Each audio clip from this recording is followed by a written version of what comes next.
धरातल पर का पानी जब सूर्य की गर्मी से गर्म होकर वाष्प का रूप लेता है तो इस क्रिया को वाष्पीकरण कहते हैं। और तापमान घटने के कारण,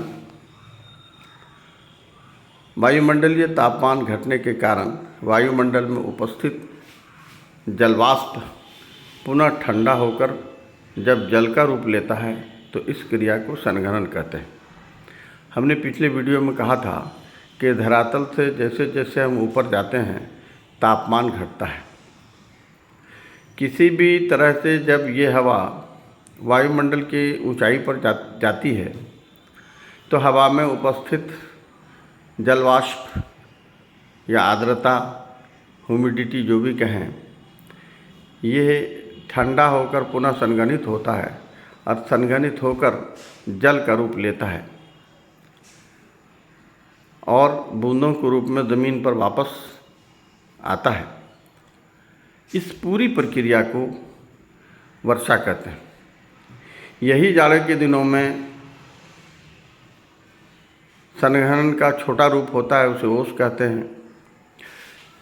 चक्रवातीय समय में चक्रवात के साथ जब हवा अचानक बहुत ऊंचाई पर पहुंचा दी जाती है, इतनी ऊंचाई पर जहां के वायुमंडल का तापमान 0 होता है, तो वहां हवा में उपस्थित जल वाष्प संघनित होकर जल का कण नहीं बनकर बर्फ का रूप धारण करता है और बर्फ के गोला के रूप में ज़मीन पर वापस आता है, जिसे ओलावृष्टि कहते हैं।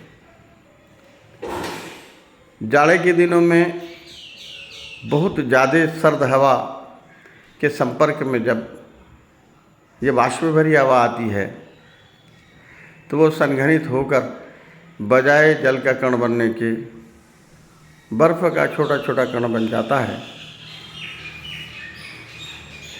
तो वाष्प के संघनित होकर इस रूप के धारण करने को पाला कहते हैं। तो ये ओस, कोहरा, कुहासा, पाला और वर्षा, ये सारे के सारे चीज़ों की उत्पत्ति वायुमंडल में उपस्थित जल जो गैसीय रूप में है उसके संघनन के अलग अलग प्रारूप के प्राप्ति के फलस्वरूप होता है। अब ज़रा सोच के देखें कि हवा में अगर गैस के रूप में या वाष्प के रूप में जल उपस्थित नहीं होता तो वर्षण के ये जो अलग अलग रूप मैंने आपको बताया, वर्षा, ओस, पाला, कोहरा, कुहासा, ओला, ये चीज़ें नहीं हो पाती। इसलिए पर्यावरण का ये भाग भी मनुष्य के लिए काफ़ी महत्वपूर्ण है। इस ओर भी हमें जानना और समझना चाहिए।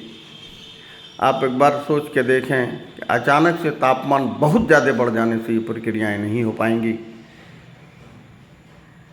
जलवायु परिवर्तन की ओर मामला चला जाएगा तो फिर हमारी फसलें नहीं होंगी, हमारे मौसम बदल जाएंगे, वर्षा नहीं होगी, ये हमारे लिए काफ़ी नुकसान का कारण बन जाएगा। इसलिए आवश्यकता इस बात की है कि पर्यावरण के इस पक्ष को भी सुना जाए, समझा जाए। कन्फ्यूजन हो तो कमेंट में पूछा जाए। धन्यवाद।